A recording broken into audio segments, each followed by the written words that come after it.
Niall, learned to read, yeah, so far.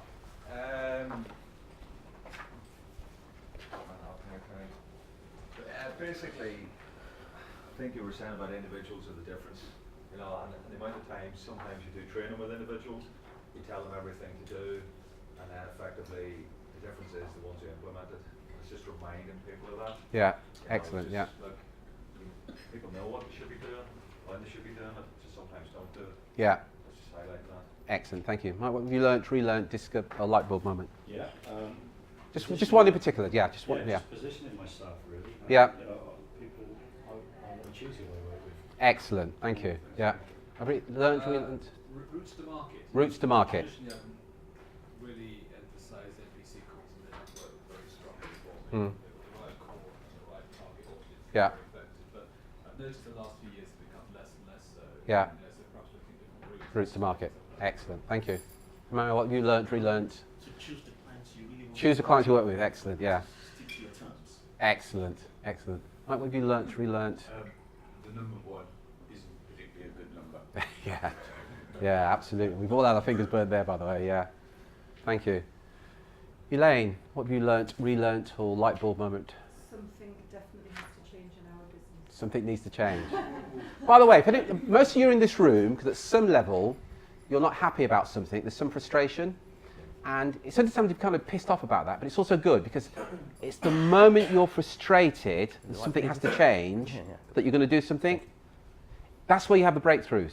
So I know it sounds almost contrived, but you want to embrace that frustration and that so it's going to change, because that's where you're going to have the breakthrough. The moment you say, oh, this is okay, and you're going to, what we call tolerate, you're going to stay as you are. And all of us, by the way, at times will tolerate, I call it tolerate crap. We've all done it. But the moment you go, no, that's it. Something has to change. I'm keen to that. So that's really good news to be in that position. Terry, can you just repeat what they said? Oh yeah, I will do, yeah, sorry, yeah. What have you learnt, relearnt, or? To change our audience, and I also really like the preferred client list. Right. Positioning. So change your audience and client list is what you learned, relearned. Yes, I love that actually. As a market. Yes, that's really good. Throw that down as well. Yeah, sort of like the leads, the marketing, lead all the brands, that side. Yeah, so leads and brands and the effectiveness, the importance of getting leads rather than having a strong brand. Excellent. Learnt, relearnt, light bulb. Me? Yeah. It's all about execution. All about execution. Good point. Yeah, and taking action. Thank you. Karis. Yeah, same implementation. Implementation. In fairness, Karis, you're a bit of an implementer. In fairness, you've done some really good stuff. So well done. Yeah. Thank you. Pretty much all of the above. Lots of good content, but for me, it's actually meeting with recruitment firm owners who, it's just the realisation that we've all got the same problem. That's right. We've all got the same problem. Which feels slightly better. You're not going bad. Yeah. Good point. Ditto. Ditto. Yeah. Same problems. Yeah. Yeah. I think very much positioning and the choosing your clients. Just really making sure you're working with who you want to work with. Choosing your clients, your business, your rules. Excellent. Neil. Keep trying new things and adapt and improve the previous things that haven't worked. Yeah. Keep trying and adapt and improve. Excellent. Matt. Same with be brave and choosing your clients. Being brave is a really good point. Most of the, if you're interested, you can talk to them later. Initially, when we work with clients, there's an element of fear about doing your first marketing campaign and sending out your first email. You do need to grow some because, and I understand it, and we've been there as well. There's this element of fear. What are people going to say about me? It's a really good point there. Excellent. Nige, learnt, relearnt, light bulb. I've only really just got here, so. Okay. But, So what have you learnt and relearnt since you've been here? What I learned this morning is get an earlier train. Get the earlier train. Excellent. Thank you. Re-awareness of what I had learned from contingency, but really how to interact with my retained company that I'm currently. How to interact with your retained. It's the interaction, the marketing, Facebook, but how I'm going to interact with. Excellent, thank you. So how are you going to interact? The importance of having multiple marketing channels. Multiple marketing channels. So rather than rely on just one, yeah, excellent. Lorna. I'm going to share what you did on the board with my team.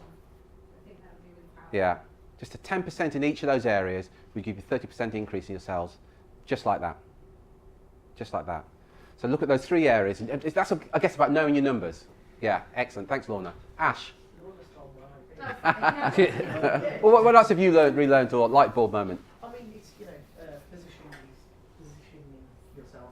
Positioning. And again, just by tweaking the numbers slightly on all 3 levels can make a massive impact. Massive, yeah. Yeah. Excellent. Thank you very much. So we're going to come on now to advanced thinkings for recruitment and search firm owners. Here's the thing. They just think differently. I'm going to make... No, not now. And they believe different things. Therefore, they act differently. You may have heard this story. I think it's in China. They have a method for... excuse me. They have a method for capturing monkeys. What they do, they've got this bamboo cage they put on the ground, and inside the bamboo cage is another bamboo cage, a smaller one, and inside there is a bunch of bananas. And there's a hole at the top of the main bamboo cage, but the box, the other bamboo cage, can't get out of there. And then what they do is, the monkey comes along, they sees the bananas, puts its hands in to pull out the smaller box, but can't. But what the monkey then does is keeps pulling and keeps holding on to it. And they just come along and have trapped the monkey. The point I'm making, at times you're going to hold on to your limited beliefs. You're going to hold on to stuff that's going to stop you. You're going to be trapped. And it's really important that you acknowledge what those limited beliefs are. And I talked earlier about the fear of sending out emails. And you talk to any of the guys, there's an element of fear of doing it, first of all. But you've got to let go of that. Honestly, it's crap. You've got to let go of that. My clients won't pay a retainer. My clients won't pay my clients won't pay a premium. Often when prospects tell us that, the question I always ask is, have you asked for a retainer? Well, no, there's no point. Well, I've got some news for you. The client won't volunteer to pay a retainer. Oh, but my market's different, so they won't pay a premium. Have you asked for it? Because again, the client won't. I've got some great news for you. 20% of your clients will pay for some sort of premium service if it's of benefit to them. But you've got to let go of that stuff as to why is it going to happen. Does that make sense? Yeah? Yeah, just on this, I mean, me and Terry sort of debated whether or not to put this section in, just because, again, we went around the room at the beginning and said, oh, what do you want to get out of 2 days? Nobody said, I want to improve my mindset, right? No, it's not what people want. It's not, everyone wants lead generation, they want more money, they want sort of the more sexy stuff, which is completely understandable. But, yeah, everyone wants the end result. But this is basically the foundation of everything that we're going to be doing over the 2 days, right? The reason you haven't achieved what you want to achieve in your business right now, so it could be because of knowledge, like maybe you didn't know the stuff, right? But a lot of you have been following Terry, so some of you said 4 years, right? So I don't think it is because of knowledge, right? So it could be because of implementation, you haven't actually put the stuff into practice, which is true. But the reason people don't implement is because of the mindset, right? As I said, people, like the most successful recruiters, they think differently, therefore they act differently. So what we're going to be going through is looking at some of their thinking behaviours, some of the different beliefs that they have that may be different to yours. And there's quite a few different sections on this. Again, you can take any of them as you want. You can either choose to take all of them and use them in your business, or you might be saying, actually, I don't want to think like that, or I don't agree with that. And it's entirely up to you. What I will say is that will affect your results, right? The more you sort of adapt this thinking behaviour, the better results you'll get. And it's not something that will happen overnight. It's something that you will need to constantly work on. Even me and Terry, we're constantly working on it. But this is where you'll get the real breakthroughs. If you can change the way you think, you will change your behaviours, and therefore you will change the results that you're getting. And same with your team as well. If you can change the way they think, which is easier said than done, you'll change their behaviours, and therefore you'll change their results. So what we're doing here really is we're modelling success. As Drew said, you don't have to do any of this. It's a bit like me giving you a recipe for something. You're saying, oh, I'm not going to put all the ingredients in. You're not going to get the same results. I've got to be really clear about this. So here's a question, the question is, who really wants to be a millionaire? Now, we use the term millionaire. It's whatever success is for you. Yeah, so it doesn't have to be actually be a worth of £1 million. But if I go around the room and say to everybody here, do you want to be a millionaire? Most people will say yes, but for some people, there's a bit of a hesitation. As we've asked that question, you're aware of that hesitation. There's something going on there. There's so much mental stuff going on there. Because if there's any hesitation there whatsoever, you're not going to do. You guys came down from Newcastle. If you got onto the train and there was any doubt whatsoever that you were going to get here safely, you're not going to do it, are you? If there's even a small amount of doubt, there's going to be a terrorist or whatever, you're not going to do it.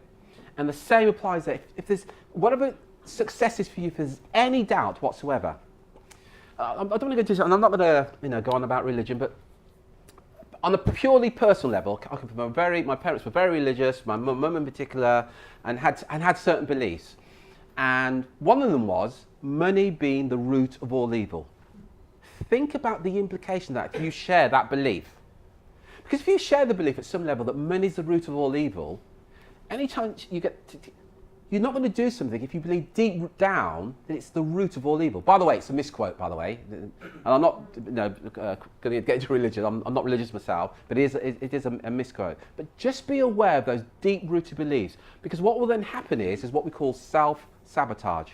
We work with a client we work with a client, he shared something with us, Neil Carris, you know who we're talking about.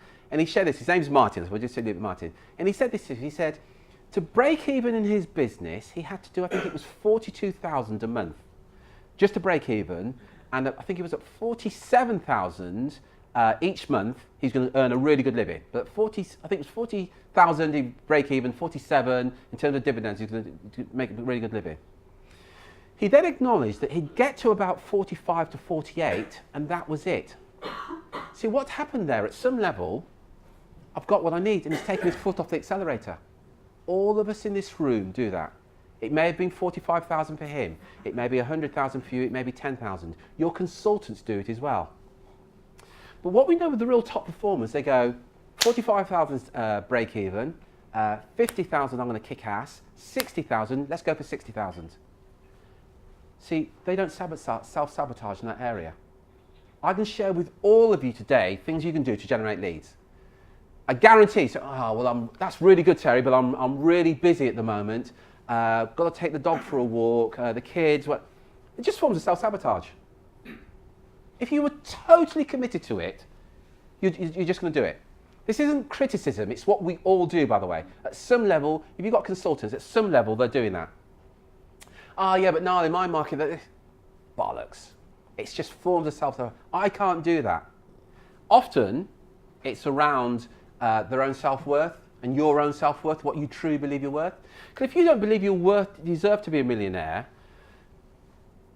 at some level, you're never going to do it. If you don't believe truly you deserve to be successful and to have the business and the income and the lifestyle and the freedom, because at the end of the day, that's what we're all here for, the money will give you the freedom to do what you really want to do. If you've got any conflict in there, your thermostat kicks in and it's like, bang. It may be 5,000, it may be 10,000, it may be 100,000. Let me just check in. Does that make sense, what I'm saying there? Yeah? Be aware of what your thing is. If you've been in business for a number of years and you're billing around about the same as you were billing 4 or 5 years ago, there's something going on. You're 4 or 5 years wiser and you're still billing the same amount? Yeah, but the market's... Some of your competitors have grown year on year on year on year, and others don't. The guys that grow year on year on year are no cleverer than you, I promise you. They just simply think differently. Can you see the importance of what we call the false ambition? And how you talk to any recruiter and you say ambitious, they go, yeah. And that's why we deliberately say we want the abnormally ambitious individuals to come and join us. Again, I mean, people sometimes take offence to when we say false ambition, because, I mean, to be ambitious is for most people an attractive trait. I'd say someone's not ambitious is an unattractive trait. So people often take offence, but again, we don't say it to cause offence. We just say it to really illustrate a point, right? Again, as we said, if you went into a room full of 100 people and said, who wants to be a millionaire? 99% of them put their hand up. But when you look at their behaviours and what they're willing to do, it wouldn't quite be in sync, right? So all we're saying is your activity in sync with what you want to achieve, right? And if you're in this room right now, you're not achieving what you want to achieve, it's not, right? And that's not us trying to criticise you, it's important to be aware of it, right? Everybody has a wealth thermostat. Everyone has a point where they take their foot off the pedal, where they're comfortable. Even like Richard Branson, right? There's wealth and money, there's unlimited supply. So there's a reason why he hasn't at the next level. And that, again, it's not a criticism. Everyone's got their own sort of internal wealth thermostat. It's about knowing where yours are and, yeah, just being aware of it. So if you do want to increase it, if you do want to kick on, you need to be aware of self-sabotage, things that you do to hold you back. Again, every single share of the 2 days, there's no one in this room who isn't able to do what we share with you, right? But there will be people who aren't willing to do it, right? So everyone's able, but there will be people who are willing to do it. And even in your life, there will be things that people have achieved, like people who running a marathon, for example. I think that's a cool thing to do, right? I'm not willing to do the training, right? I would love to be able to say I've done it. I'm not willing to do the training. Again, there'll be things in your business that you're completely able to do, but you're not willing to do. So it's about being aware of that and just attacking it head on if you want to grow, if you want to increase your wealth thermostat. Because whatever you do, whatever you want to achieve, there's a price that you're going to have to pay. It's as simple as that. And the question is, are you prepared to pay the price? Because if I was to ask you this question, what is it you need to do that you're not doing now, but if you were to do it, you would achieve your goal? See, if I've asked you that question, you've answered it. But you're not doing it. What is it you need to do that you're not doing now, but if you were to do it, you would achieve your goal? I've found historically with recruitment that it's about commitment and sacrifice to have that commitment to your client for your USP over a competitor. You found it's the commitment It's the commitment and you're willing to sacrifice. And you're willing to sacrifice. If you know something pertinent about the potential client that you want to do work with that they appreciate, you've got a good chance of getting that business. If you know something for certain, so I'm not being rude. No. You know, if there's something that you know from a business point of view, that a direction that company is going in, I'm with you, yeah. you expertise or the lacking whatever, you can supply that through the potential roles that are going to come that way. Maybe it's a new research centre. Yeah, I'm with you. Sorry, yeah. So what I'd say on that is that. You obviously know about our sector. You know about the market. You know what you're doing. Well, here's the thing. Shatter things. Your clients don't want recruitment. They don't want executive search.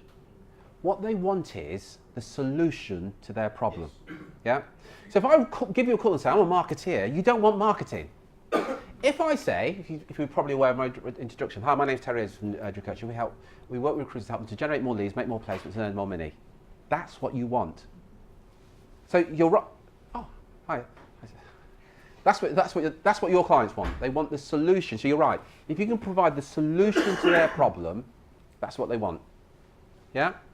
And I asked that question, what would you do that you're not doing now, but if you were to do it, you would achieve what it is you want to achieve? And one of the things that psychologists found, it revolves around your why.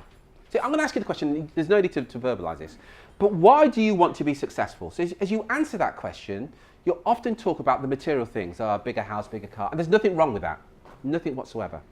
But what psychologists have found is that's not your real driver. So I then say to you, so what will that give you? So as I ask you that question, what will that give you?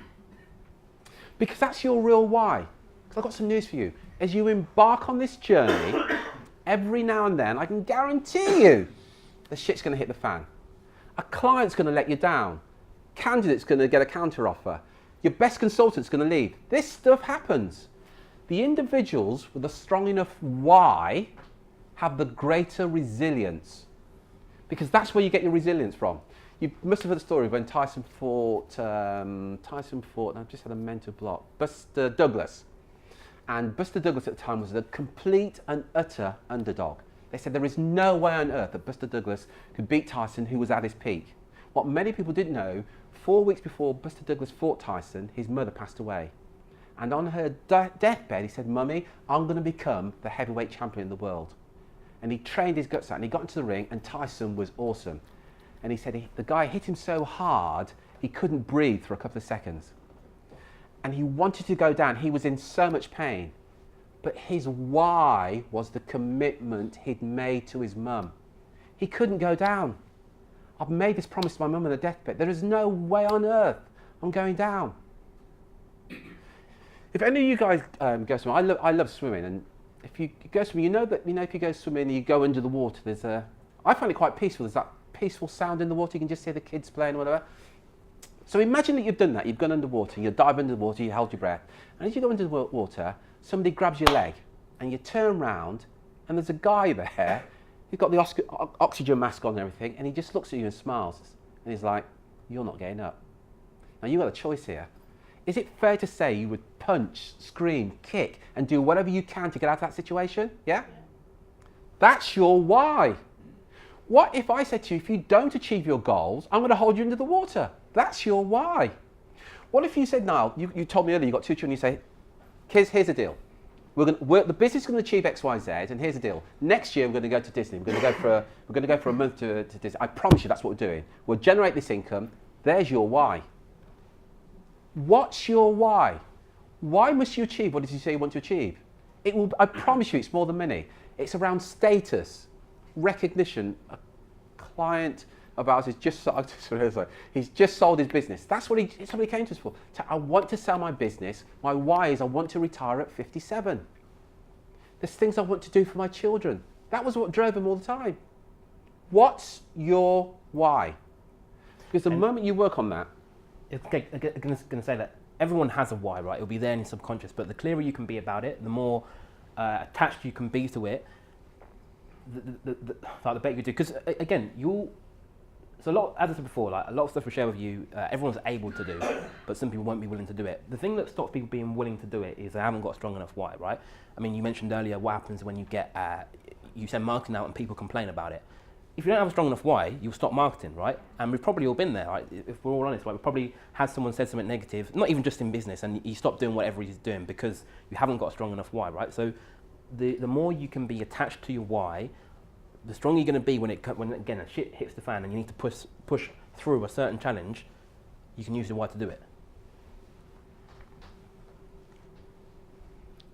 be with who you want. Be with who you want. I've typed that. I'm not sure if I know what that means. Be with who you want. Well, so one of your whys might be autonomy, right? Oh, sorry. The ability to do what you want when you want. Its ability to be with who you want, and its ability to avoid doing things you don't want to do. Right? Yeah. It could be financial independence. Again, so we were speaking in the bar last night, and I think it was Mike was saying that one of his whys is he wants to retire. And he wants to provide a life for his kids when he does retire. So again, it could be financially independent. It could be sort of the ability to break free from the rat race. And it could be, as Terry said, freedom. And again, I think deep down for a lot of us, it will be freedom. Again, we were talking about last night how much of a nightmare it would be to go back and have to work for somebody else now, because we all feel like we're unemployable. So part of your why might be the freedom to not have to do that, the freedom to not have to do anything you don't want to do. The freedom to make the choices you want to make when you want to make them, and only if you want to make them at all. Does that all make sense? I have to say this to guys, your success is your choice. Whatever's in your bank account right now is your choice. But here's the interesting thing, 1% of recruitment and search firm owners have 90% of the market. And they have 98% of the wealth.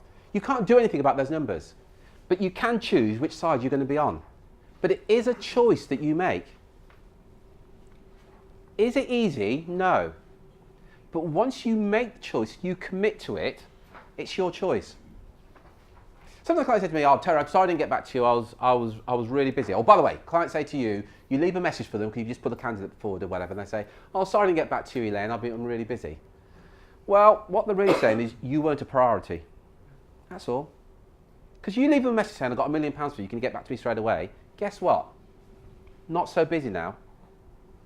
It's your choice, and you will make that choice. Whatever you build last month, you may argue and say, "Yeah, well, I've got a counter offer." It was your choice. It was the activity that you chose to put in. Again, go back to, if you've made that commitment to your kids, and then you think, "Oh, I know you like golf, I'll play golf for a few days." Guess what? You've made the choice to let your kids down. But it's your choice. Does that make sense now? Yeah? Does that make sense to everybody? Success is a choice, but it's your choice. Just on that, Terry, Yeah. just a slight aside, but leaving voicemails, there seems to be sort of different views on that in the market as to whether they're effective anymore, whether you should be leaving them, or just keen to see with you. Yeah. Yeah, we'll do it very quickly. With anything that you're doing... So can you just repeat the question? Sorry, yeah. Is it effective to leave voicemails? Thanks for reminding me. Is it effective to leave voicemails? Because sometimes it works and sometimes it doesn't work. Is that, yeah? I always say this. If what you're doing is working and you're getting the results, then keep doing it. If you're doing something such as voicemail and it's not working, I would strongly recommend that you do something else. So some of you in here may be leaving voicemails. Personally, I would leave one voicemail. Strongly recommend sending text messages. Again, test it. Send a text message to a client, asking to drop your text to let you know when they're free. But if you leave a voicemail and a text message and they don't get back to you, I'd take it they're not that interested. On a personal, when I was young, free and single, I sometimes ask a lady out for dates. She says, "I'll wash my hair tonight." And I go, "No worries, can we go out tomorrow night?" She goes, "I'll wash my hair tomorrow night." I kind of got the message. Again, just as an aside as well, I think it's important to be persistent with everything you do, but at the same time, you don't want to come across desperate. So it's about finding the right balance. So as Terry said, maybe leaving one voicemail and then, again, within a term, maybe leave one every 12 weeks, right? One voicemail every 12 weeks, and it's not too much, or maybe don't do it at all. But I think, again, you'll get results from being persistent, but you don't want to look desperate, because when it comes to making a sale, you've lost all negotiating power. Is it okay for you to be successful? Honestly. Yeah? Honestly. Yeah? So even as Terry asked that, I can sense doubt in the room, right? I can sense some people were quicker to answer than others, right? And there's nothing, I'm not saying it's right or wrong, but this is what we're talking about with the self-sabotage thing. You need to sort of, as well as, well, first, before you can do the activity, you need to sort of look at your mindset and changing that. Because there's some people that hesitated asking that. Where if we said, "Are you male or female?" the answer would be instant, because you know, you're sure, right? So again, you need to be sure that it is okay with you to be successful. As we said, this is modelling. We call it modelling success. If you do what a highly successful recruitment to search firm owner does, you're going to get the same results. So here's some of the key traits, and we're going to touch on what you said earlier about thick skin. Before we go on, does anyone have any questions yeah. at this point? No? Okay. Start with an obsession for your goal. And just on that, so I did a thing the other day. Most recruitment search firm owners don't get what they want because they don't know what they want. So I say to them, "What do you want?" And you say, "Well, I want to be successful," or "I don't want to struggle," or "I want more money." So I say to you now, "Well, I'll send you a quid, you've got more money now." I suspect you're going to say, "Well, actually, I want more than that." And I say, "Great, how much more? What do you really want to build as a business?" You don't need to answer that, but do you see the point? Be specific about what it is you want and get obsessive about it. As we touched on earlier, it takes effort and it takes action. You can't say, "I want to be a millionaire," and then sit there and wait for the clients to come to you. Life isn't like that. Whatever you want, you're going to have to work for it.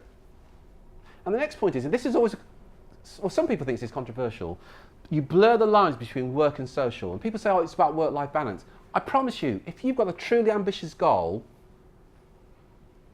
there is no work-life balance. I'm sorry, I'm not going to BS you. There is no work-life balance. And again, just to be clear on that, we're not saying that you have to work and have no social life. What we're saying is that you blur the lines. And what we mean when we say that is that, so let's imagine that for a second that all of your clients you worked with, you loved, right? You got on with them really well. You probably have some of the clients listening to your business right now who you would consider friends as well as clients, right? So what would happen is if actually your business was made up of people who you get along with as friends. So you might say you haven't got any work-life balance, but actually your social life and your work life, they intertwine, they're blurred, right? Again, I think at last elite meeting, Neil was saying that he's got a friend who, was it you? Yeah. Who's got, so it's a husband and wife team in the business, like, it's two of them, and was it 2 million they did a year? 1.4 million in 1 year. 1.4 million a year. The way that they were able to achieve that was, again, blurring the lines between work and social. So his closest friends were his clients. So he was going on holiday with his clients, but the same way that we would go on holiday with our friends. So it's not about not enjoying yourself. It's not about not having a social life. It's about blurring the lines. And again, one of the main reasons you want to work with clients that you enjoy working with is so you're able to do that. Again, so we've got an elite group. Everyone in our elite group, the way we've built that group and the way we will continue to build that group, and we do it even from the beginning, right from the beginning when we acquire a customer, we are deliberately trying to attract people who will get on as friends before clients. We're looking at people who have the same sense of humour as us, people who are interested in the same things. Everything we do is to attract those kind of people. So, I mean, we have a rule, we would never work with somebody one-on-one unless we are willing to have a drink with them in a bar with our families there, right? So it means that they're as well as clients, they're friends. So we'll be willing to spend time with them, not really outside of work, but on a social level as well as on a work level, because they're friends. And when you're able to do that, you think, right, everything's done based on relationships, right? All your clients buy from you based on the relationship you have with them. You've probably got people in your market right now, so clients that you want to work with who don't buy from you because they've got a friend who owns a recruitment business. So they're going to buy from them first. No matter if they're better or not, they're going to buy from them first. And you would as well. You've probably got people that you buy from because they're your friends. So what would happen if actually you grew your business and you built your business so that all of your ideal clients were also your friends as well. So you're not only picking clients based on their turnover sector, things like that. You're looking at the personality of the person you're working with and whether you get on with them on a friendly level. And then you blur the lines. So they come to your birthday parties, you go to their birthday parties, weddings, it's all blurred. So every time you're at a social event, actually, you're helping your business at the same time. Does that all make sense? And again, as I said in the beginning, you can look at this and think, I don't want to do that, or I'm not willing to do that. Again, that's your choice, but this is the way it is. It's the easiest way to dominate your market. Can I ask you a question? Oh, not a question.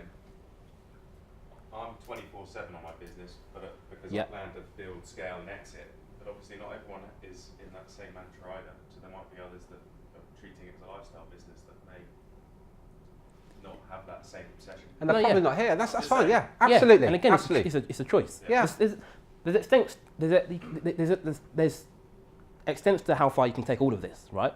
So some people might dabble in it. Some people are going to be really extreme and really focused on it. And there's no right or wrong, as long as you're on the path that you want to be on, right? So you can. Everyone in here's got the right to whatever goals they want, but it's a method that works. Whether you take it on board or not is your choice, right?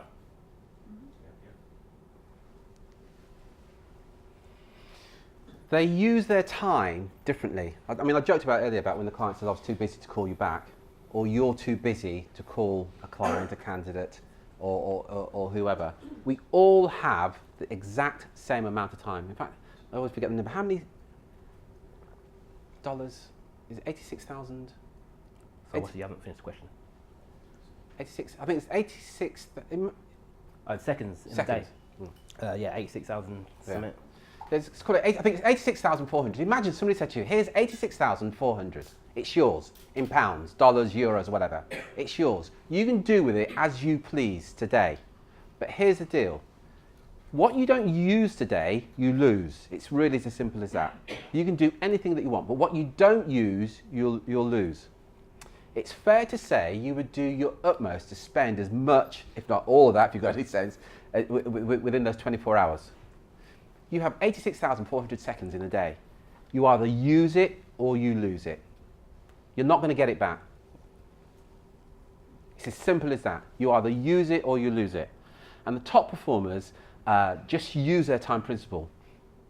You may have heard of the 80, let me just check in, are people familiar with the 80-20 principle? Is everybody familiar with that? Yeah? Just raise your hand if you are familiar with that. So everybody, you're not familiar with the 80-20 principle? Okay, just very quickly, an Italian economist discovered, I think it's the 1700s, that 20% of the land, 80% of the land was owned by 20% of the population, and it still applies now. So the clothes you have at home, you wear 20% of your clothes, 80% of your time, 80% of the time. Most of your business, 80% of your business comes from 20% of your clients. If anybody here employs consultants, 20% of your consultants are underperforming, approximately 20% are overperforming as well.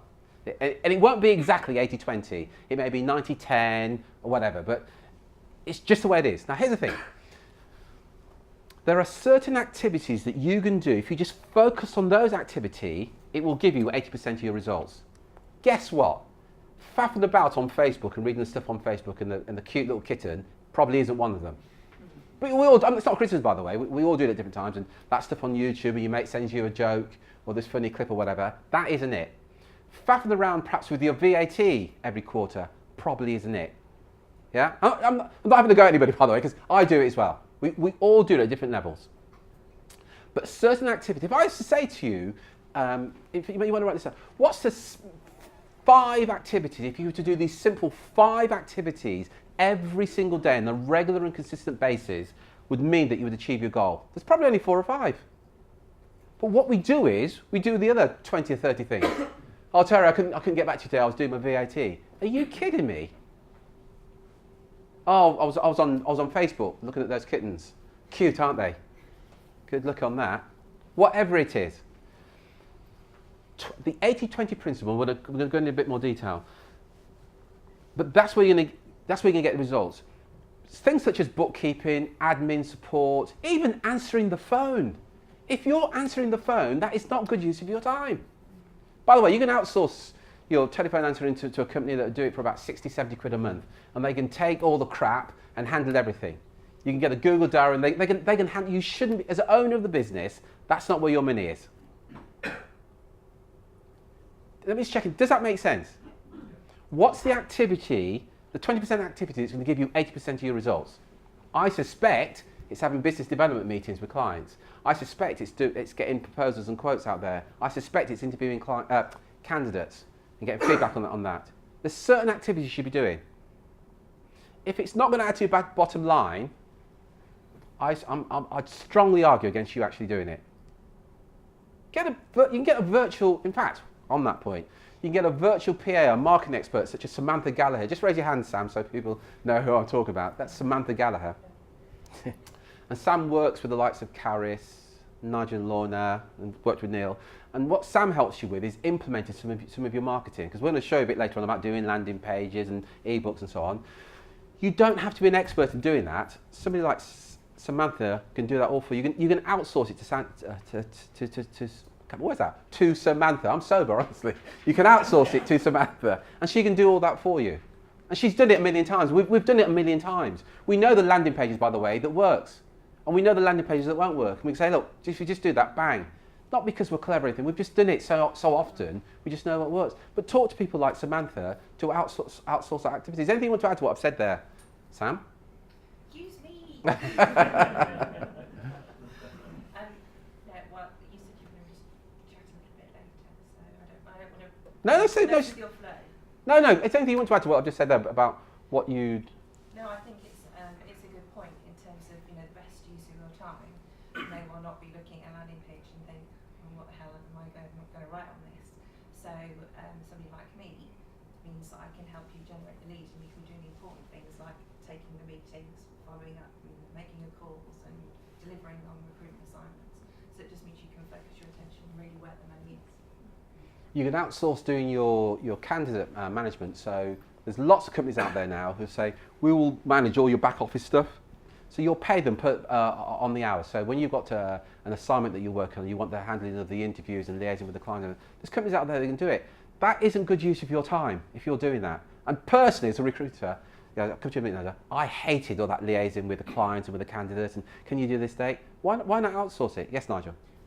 It's more of a comment really, which is that one of the things I've learned, which is that don't feel guilty about not doing some of the things you don't like. If you've got a good team where there's somebody else who likes doing it or is good at it, get them to do it, and you can focus on what you're That's right. good at. Don't feel guilty about the things. I had to learn that the hard way. Yeah. There's lots of stuff I was doing. I was like, I'm just not good at this, and then you kind of do it badly, when you should have actually just given it to somebody else to do. Yeah.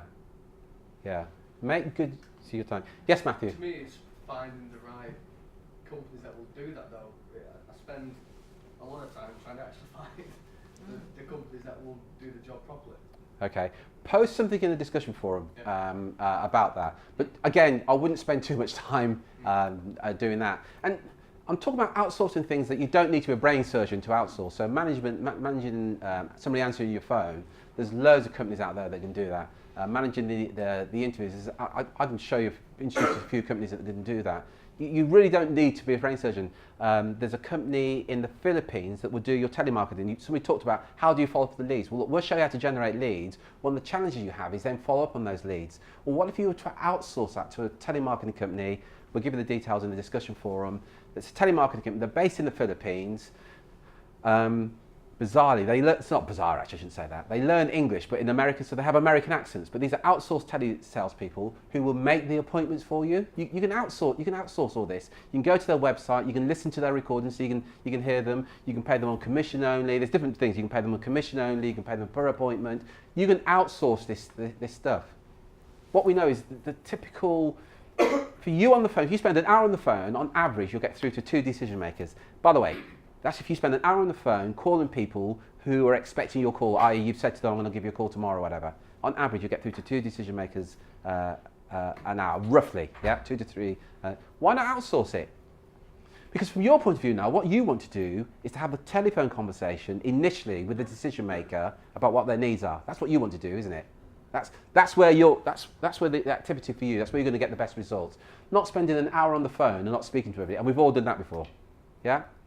So what's the activity that you have to do that if you were to do that activity would give you 80% of the results? And it's usually, I said 7 or 8, and Drew says, well actually if you look at it, it's probably about 4 or 5 things.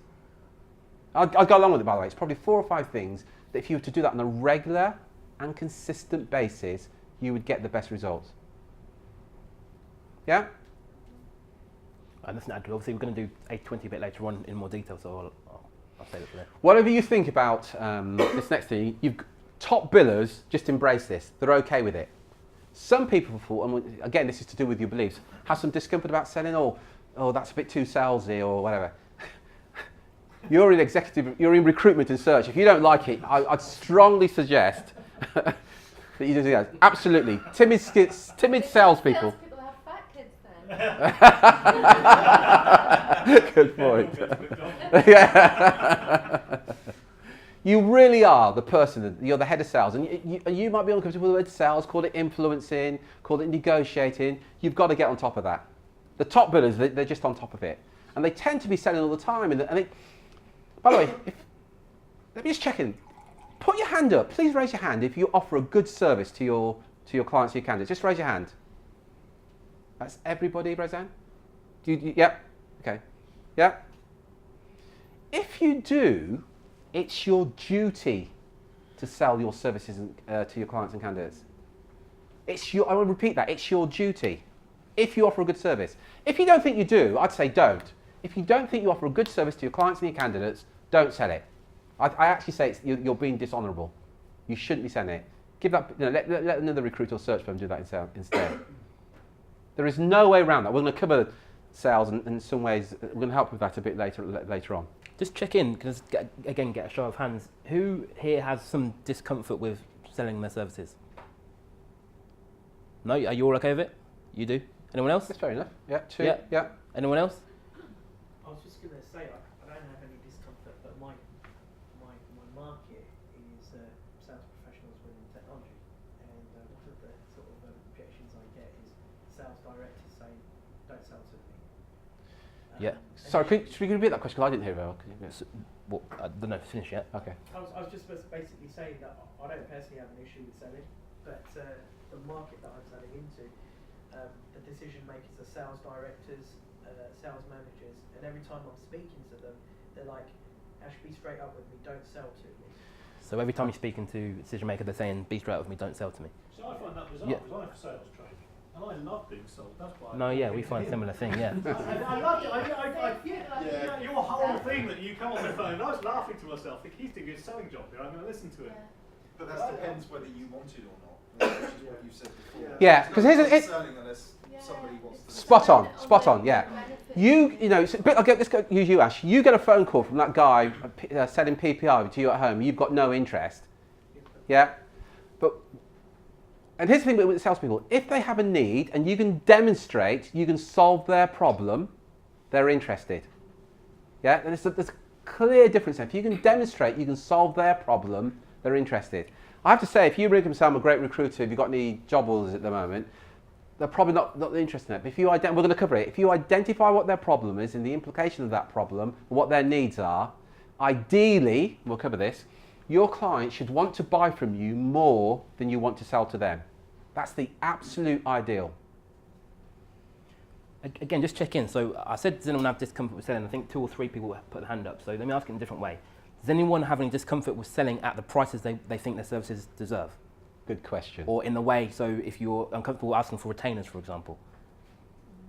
Yep. So you're saying that nobody has any discomfort at selling at the prices that you're charging at the moment. Is that what you're saying? Nobody in this room. So who else sells all the time at 30%? I don't think it's a discomfort, it's you ask, but you might not get. Yeah. So. The discomfort comes with the answer you get. Oh, there's a point. That's interesting. Okay. You've made a really good. Won't do it now, but there's something in that. If you get discomfort in the answer that you get, what that means is you're not going to ask because of the discomfort you're going to get. Does that make sense? You've got to be comfortable with the rejection. I think the point is that whatever answer you get, it qualifies that person as your client. So if the answer is not what you want, then they're not a client, and you move on to the person that you Right. want. Just one time. What Harpreet said is the answer that you get qualifies that client one way or the other. Have I got that about right? Yeah. I just want to repeat it to the microphone. Yeah. Yeah, but and sorry, I forgot my thread. But if that's the case, you're getting rejection. What can I say differently, or surrounding the problem from different angles? What can I do that I am going to get that fee? For me, is the big thing because we're too technical and we're very proud of it. We need to be more. What can we offer? Well, here's the thing, guys. We're going to be in more detail. Make a note of this. It's called the Chelsea mindset. SW3. Some will, some won't. So what? That's from, I think it's Peter Thompson I got that from. The point I'm making, whatever technique you use, you're never going to get 100%. Oh, that's fantastic, Harry. Where do I sign? Here's my credit. Life isn't like that. Whatever happens, you're going to get some form of rejection. But here's the thing. Getting that rejection will take you closer to the person that say yes. And that's just the way to view it. I used to work with a guy called Matthew when I did this on my own. And this in the old days, he'd cold call. And you'd see him in the morning. I used to operate where I used to go into the recruiters and he'd go, Matt, how's it going? Fantastic. I've been on the phone for an hour and a half. 32 people have said no to me already. I was going, why is that good? He said, because I'm closer to the person who's going to say yes. So he just took the situation and made it mean something completely different. He embraced the rejection. He just took him closer to getting the yes. That was all. But can you see the change in the attitude? Just by doing that, he embraced the no. Yeah. The stuff I'm going to share with you, yeah.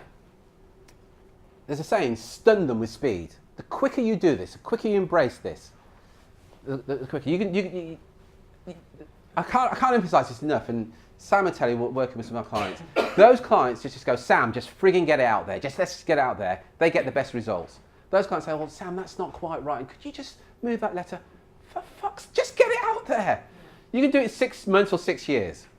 Your choice. But the quicker you do it, and I talked earlier about, it doesn't have to be perfect. You'll get results. You're tempted to do it simultaneously, one thing after the other. That's the way we're taught at school, just one thing after the other. Do it all at the same time. Have different marketing campaigns going on at the same time.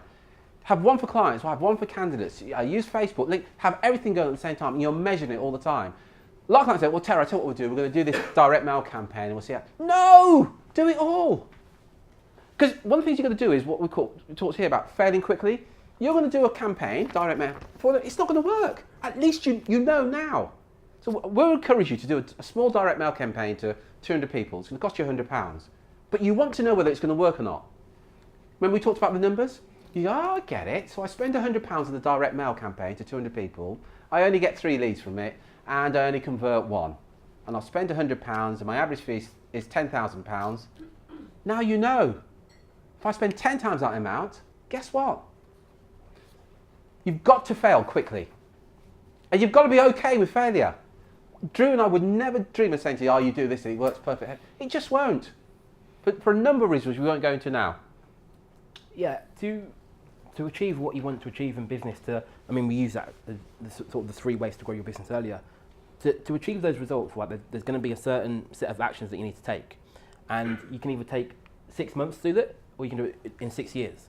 And it's entirely up to you. So again, we have a nature, by nature we tend to do things sequentially. So we do one thing and then we move on to the next thing, then move on to the next thing. But again, the really successful people do things all at once. They create almost a chaos around them for their team and the people around them, because they're implementing really quickly, simultaneously. So they're not just doing one thing. They might have several different things going on, all for the same result though. And again, you want to fail quickly. So what I'd encourage you to do, I can see a lot of you making a lot of notes, and again, the tendency is to go away and maybe pick one thing that you're going to try this month, and then next month maybe you go back to it and you do it again. Again, at that point, probably what will happen with most of you, you won't look back at the notes again, and then you stop.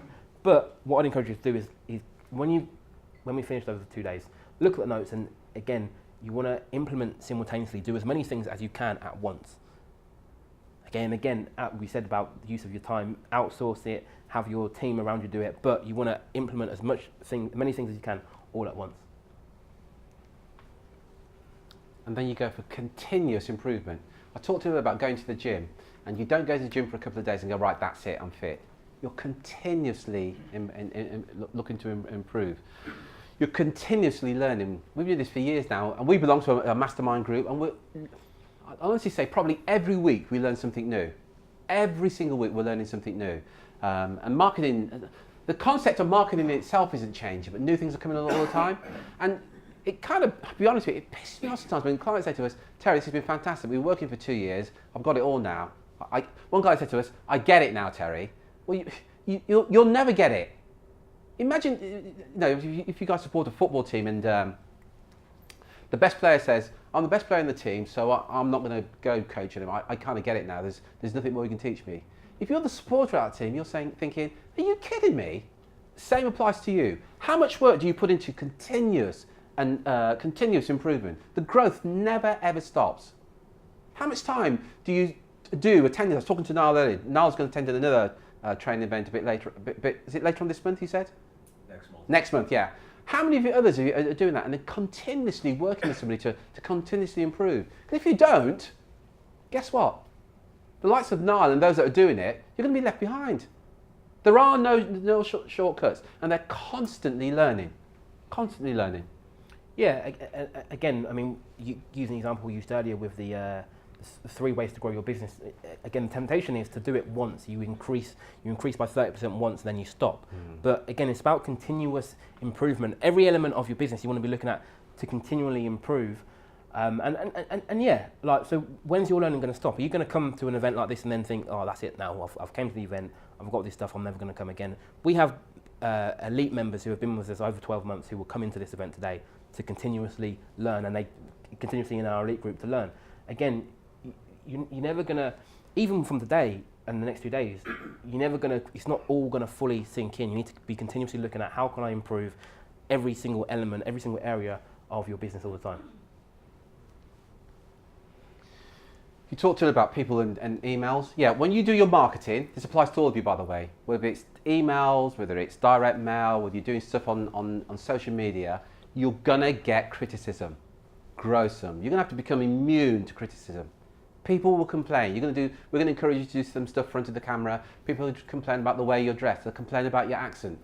Get over it. See, here's what you want to consider. If somebody complains about you, what's their motivation?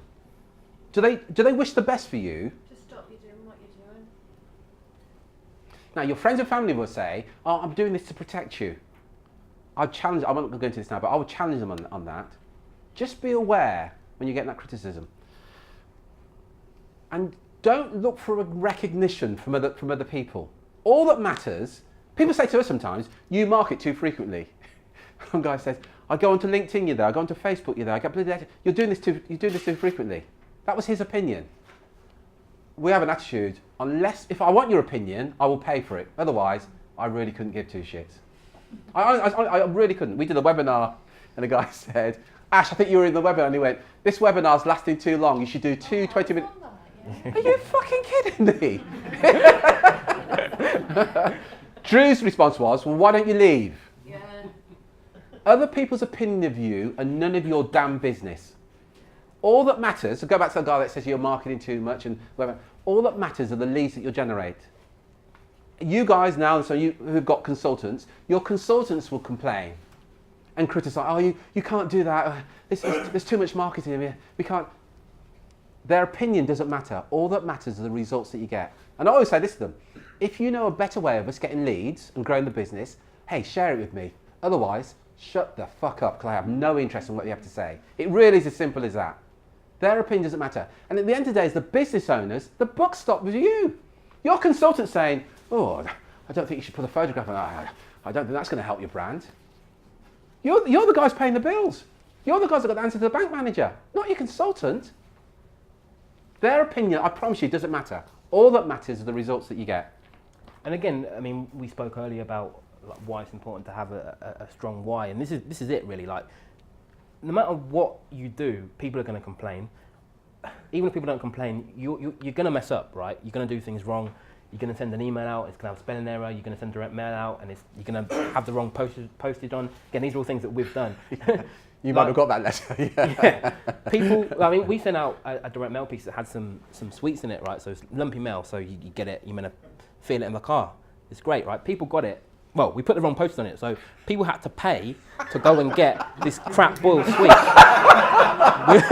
We're just trying to sell to them on it. Went down ever so well. Yeah. So like, at that point, you've got two options. Either, I mean, like again, we've got a lot of criticism. You either stop sending direct mail, stop doing anything, or you learn from it and you keep going. But Intentional or accidental? it was an accident. But funny enough, someone said, is this way of getting my Marketing, attention? yeah. We got business from it. And that's the thing, we got business from it. And one guy I rang up and I went, hi, this is Terry. No, He yeah. went- It's a joke, yeah. He went, Terry? I went, yeah. He said, the guy with the posters, you knobhead. I went, I'm sorry about that. He said, I had to go back to the post office to collect this and pay for it. I'm paying for your marketing. I said, yeah, I know. Do you know what? We got business from him. Think about that. And again, Most I'm not- people would have stopped. I'm not saying that you should do that, but like, yeah, you're going to mess up. You're going to do things wrong. You're going to annoy clients at some points. You're just going to make mistakes. You can either sort of stop, which is what a lot of people do, right? A lot of people who have sent emails in the past will get one sort of person come back to them and say, oh, don't send me emails, blah, blah, blah, blah, and then they won't send any again, right? But you need to be really attached to your why, really clear on what it is you want to achieve to be able to push through, because shit will hit the fan, things will go wrong, and you need that thick-skinnedness to keep going. Do you bother to respond to them? I personally find it therapeutic. Yeah, I like arguing, but like, yeah. We love it. You complain to me, it's like, ooh. I absolutely... If we're in the right, by the way. Yeah, just love it. You know, do you put things on LinkedIn? Do we? You do, Yeah. Yeah. It's a rhetorical. So, you know, there's always someone who puts something on, like a troll almost. Yeah. But, you know, of greater or lesser degree. Would you get involved in a No, we public don't. seminar? No, we don't. There's a saying, Because don't... you're just feeding it on you. That's right. And it's, Yeah. You know, but you might want to say, well, Yeah, But no. what you can, I mean, look, we've had a few, like recently one person said, we had a YouTube video where we were talking, similar to this, we were talking about marketing, and I was in the video and someone commented, that other guy on the left, which was me, he's just repeating what Terry says, like complaining, and then someone else said, yeah, I was thinking the same thing, he ruins the video, right? At a certain point there. we had an email that we posted on LinkedIn that was it was just after Prince died, and it obviously talks about Prince, turned it into a marketing lesson. Someone said, we shouldn't mention Prince because he's dead. We had again recently, we used the word again, it wasn't in derogatory terms, we used the word vagina in the email. A lot of people love, but again, a lot of people hate it as well. So you're going to get it. People comment on the LinkedIn negatively. For every negative comment we get, every negative feedback we get, there's someone else who loves it. But here's the interesting thing, sorry. it gets people's attention, doesn't it? Exactly. That's The one where we use the word one thing vagina, about not being talked about is that we got more shares and more retweets of that blog than any other. We increased the number of leads that we generated. See, here's the secret. Here's the reason why clients aren't buying from you right now. they've never heard of you. And if you think you're going to get business from clients who've never heard of you, you're sadly mistaken. It really is as simple as that. But just to go back to the original question, do we respond when people troll us? Again, if we've done something wrong, as in we've not put the right postage on an envelope, then you just apologise because it's your fault. If it's the case of it's just difference of opinion, right? Because maybe they don't like the use of the word vagina for some reason, right? Then you can use it as an example to your email list, right? So we'd maybe take it and say, we have this complaint, blah, blah, blah. If you're offended by this sort of language, don't buy our programs, because obviously we're going to be on here, we're going to swear, right? So if people aren't going to be comfortable with that right from the off, they're not our ideal clients. So I wouldn't necessarily get involved in sort of an argument publicly, but you can use it and say, oh, this is exactly the sort of client I don't want. And then use it as an example, and then people on your list who agree with that person will unsubscribe, and people who don't will be like that, you draw them closer towards you, right? Polarization is one of the most powerful marketing tools you can use. Again, you look at Donald Trump, anyone really who's controversial, they might have a lot of people that hate them, right? And I mean really hate them, but at the same time they've got a lot of followers, a lot of people that love them as well. Now, as Drew said that, I'm aware it's created some discomfort in you. It's about people that dislike you. You've got a choice. You can either polarize your audience, or you can just be vanilla and nobody notices you. Whatever your opinion of Hillary Clinton, Donald Trump, Mother Teresa. Mother Teresa was bad-mouthed because apparently some of her homes were used for other things. Whoever you are, somebody's going to bad-mouth you. Nelson Mandela was once a terrorist. Be aware of that. You can't be all things to all people. Now, I'm well aware that was saying this. It's created some discomfort. Again, you've got to be thick-skinned. You've got to be immune to criticism. And I do understand, by the way, the discomfort you're feeling right now. And we went through exactly the same thing. But we found that the moment we started to polarize our audience, the better results we got, the more leads we got. The guy that we were on his list, and he's very much pro-gun. He's an American guy, and he's always gone on about pro-guns and anti-abortions. And from a purely personal point of view, I disagree with everything that he says, but he writes some fantastic emails. And I read them, I share them with you, I share them. Absolutely brilliant emails. And I just think, you know what, I don't agree with you politically, but I love your copywriting. But that's all that matters. I buy his products. That's all that matters. It's that ka-ching. It's the money in your bank account. And the only way you're ever going to attract the clients that you really enjoy working with. So again, sometimes it happens by luck and you just happen to get a good client. But really the only way is by putting your personality in your marketing. When you do that, some people aren't going to like it. They're not going to like what you stand for, your beliefs, your way of talking. And just won't. Not everyone gets on with everybody. It's just life, right? But there's no other way, right? The only way you're going to be able to attract the clients that you do want to work with is by putting it out there. Then you'll see very clearly, okay, these people like my style, like the way I do things. Some people don't, and then it's the ones who like it that you want to work with. Right? We're not for everybody, right? Even though what we teach is anyone can, obviously it's marketing, any recruitment company could use it to grow their business. Some people obviously aren't going to like Terry. I don't even really like Terry, right? it's just part of it. He's Jess. I'm not.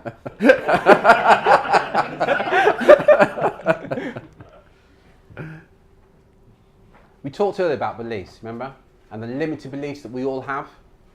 And do you deserve to be wealthy? Is it really okay for you to be rich? Yeah? Excellent. Yeah? It's your right. Yeah. But that's what you need to answer.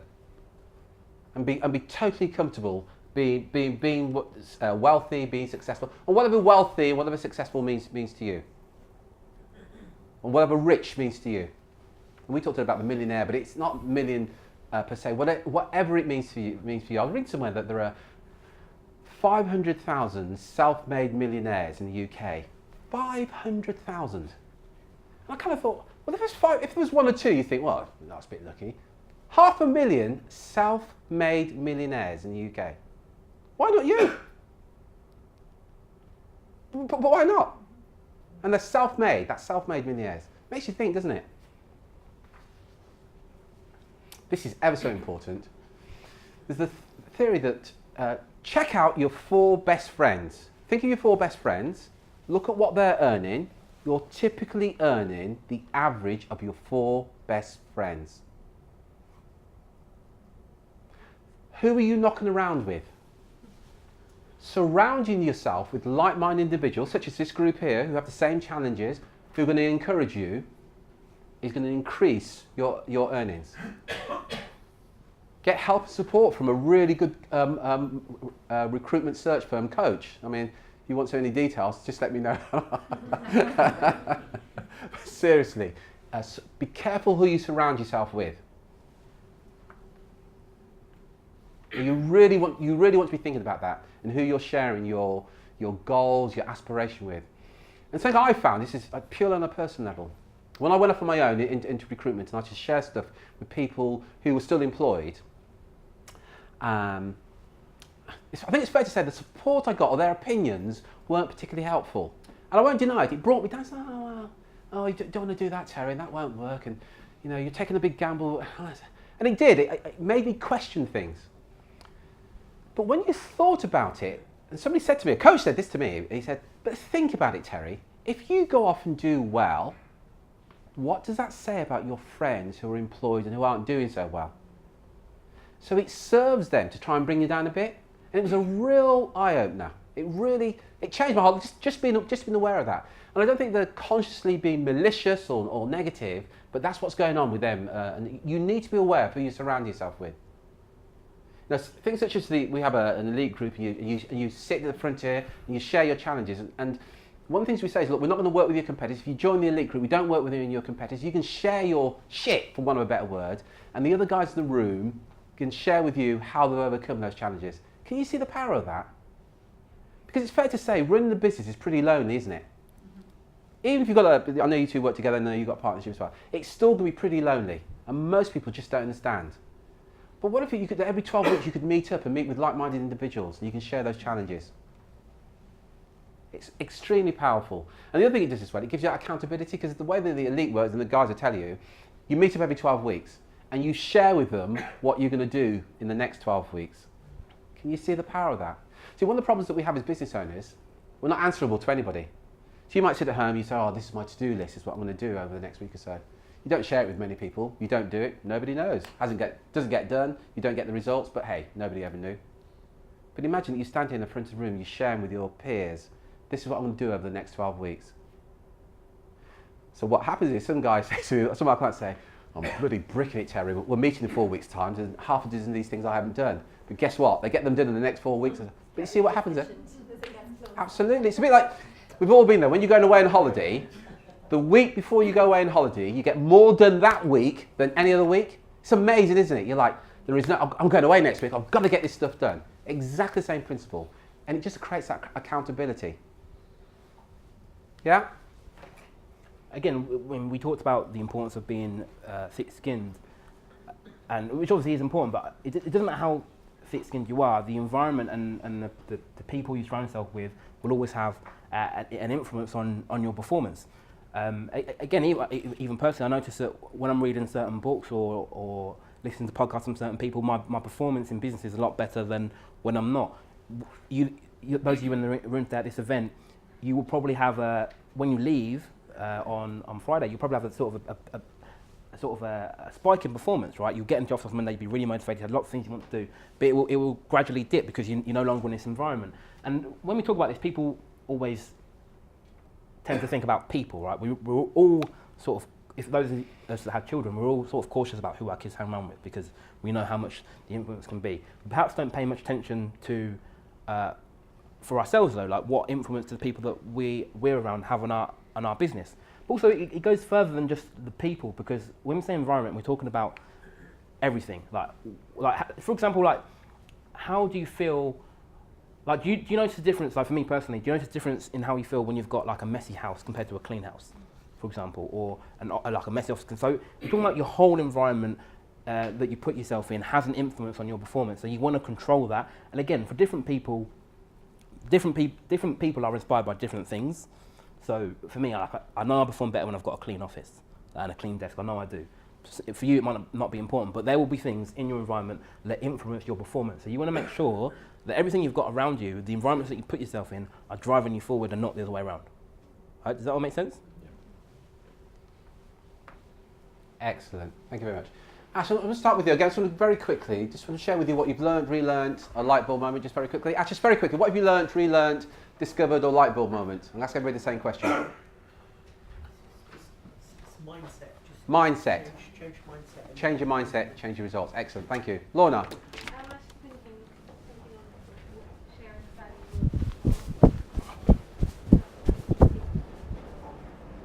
on sharing Sharing value. the value of your offering with your team. Yeah? Excellent, thank you.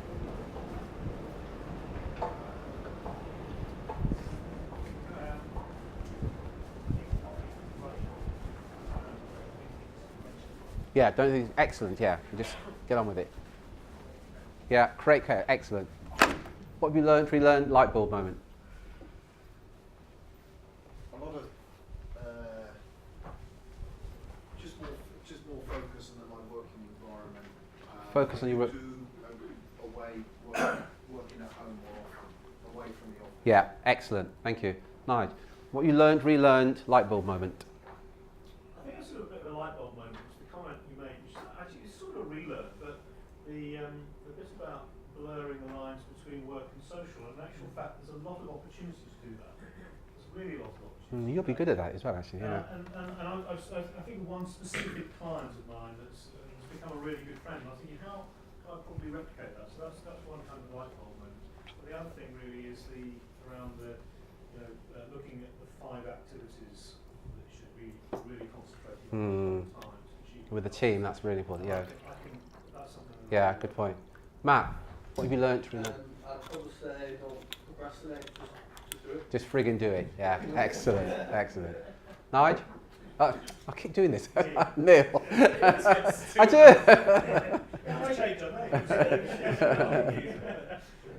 I think the relearn actually was just embracing rejection. Embracing rejection. And looking at rejection and then just flipping it on its head. And Yeah. seeing it as positive. Yeah. I quite like that. Excellent, excellent. Thank you. I actually wrote it down here to paraphrase you as the thick skin side, don't give a fuck what other people think. I think that's, I think a lot of what, I spend a lot of time thinking about, what I put into my marketing and anything I put out there. I spend a lot of time worrying about what other people are going to think. That slows you down, doesn't it? Absolutely. Yeah, I'm aware. By the way, we've all done it. Drew's, we've all done it. Yeah, totally. I think the worry is that you turn away the good clients. That's what. That scarcity mindset. We'll cover that actually. That's to do with your mindset and scarcity. There's an abundance of business out there. I promise you, absolute abundance of business. A relearn for me is I've been reading a book called Life Leverage by a man called Rob Moore, and it's all about outsourcing stuff in your life and work in order to leverage your time. So that's a relearn. And for me, the whole polarization thing I hadn't really looked at before. And so I need to sort of get comfortable with pissing people off. Yeah. And acquiring clients, by the way. Which I do. Just not as often as I do. Excellent. Yeah. Karis, what have you learnt, relearnt? Terry, can you repeat them? Yes. So. Try new things, more in tandem, outsource more. More focus, outsource more. Yeah, Or- try new things. Try new things. Excellent. Samantha, you want to share anything that you've learnt, relearnt, or discovered? How much fun it is to swear. Anyone that's worked with Sam. I'll tell you very quickly. When I wrote my first book, I'd send it to Sam, because Sam's got a recruitment background and an HR background. I said, Sam, can you just read this? Because I want it from a recruiter's point of view. And Sam's response would be, what the fuck? I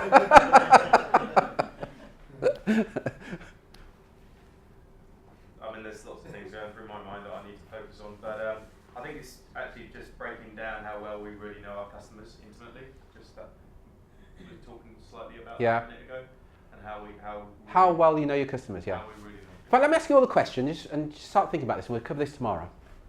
I know Nigel, Neil done this before, but here's a question. I want you to imagine that I'm a rec-to-rec guy, and I'm going to come along to you, and I want to do the recruitment to find your consultants. Yeah? I want a retainer. Here's a question I want you to answer tomorrow. What is it that you need to believe that when you believe it, you'll give me the business? So my fee's 35%. What would you need to believe to give me the business to come and do your recruitment to find your consultants? Start thinking about that now. This is really important. You've raised a really good point there. Let me repeat that. I'm a rec-to-rec guy. I'm going to come to your business and I'm going to find a consultant for you. What is it you need to believe that when you believe it, you'll give me the business? Nina, what have you, do two things at once, but you can do this. What have you learned, relearned, discovered? Just do it. Just I do know it. it's a well-known brand, strapline rather for Nike. Mhm.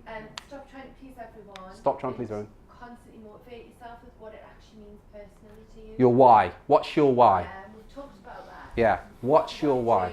Yeah. Constantly refocus on Yeah. that, be relentless.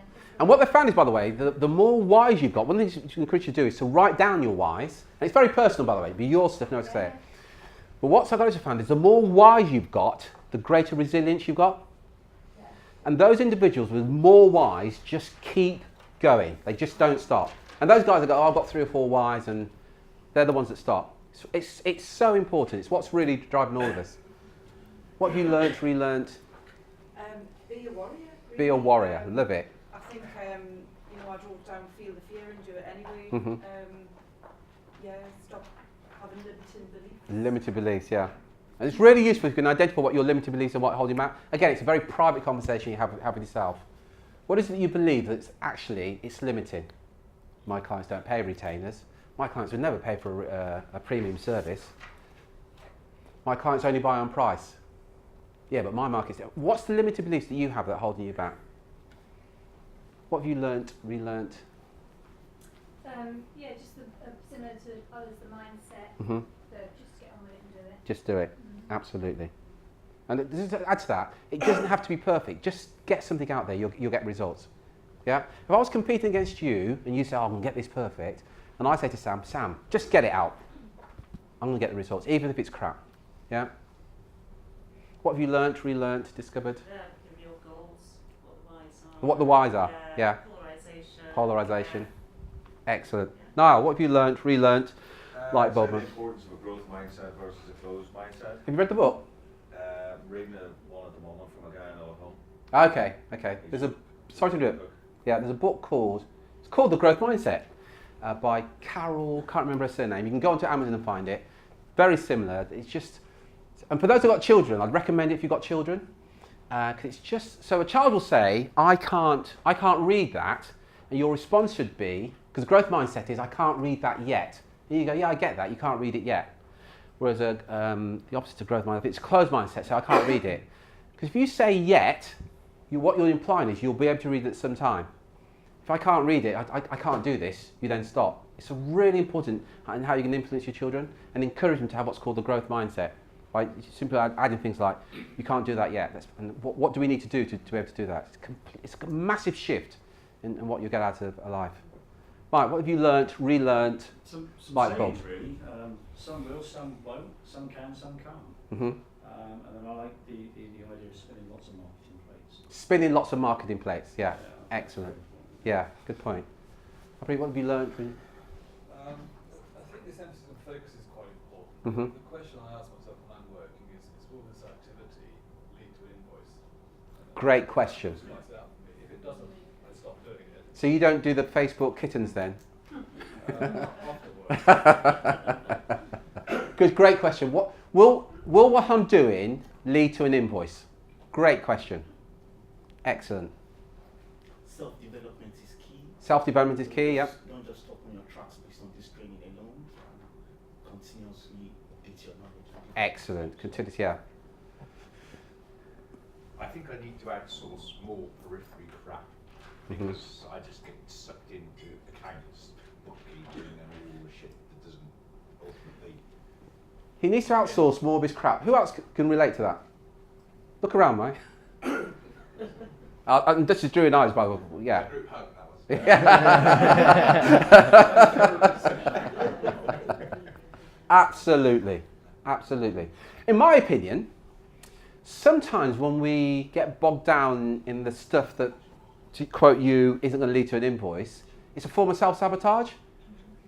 Tell me when you were at college, I'm sure I may have, but this before the days of pieces, when I had an essay to write, got to get the desk tidy, I've got to sharpen all my pencils. By the way, I wrote with a pen, but for some reason I had to have 3 pencils there, and I did can I tidy up the desk? What's going on there? Absolutely. It's a form of self-sabotage. Once that's all tidy, then I'll start my essay. Bollocks! We all do it. It might be the kittens on Facebook, but we all do it at some level. Oh, I just do the VAT now, and yeah, but you're doing it during the day when you could be perhaps talking to clients. Yeah, I know, but it's got to be done. We all have that conversation.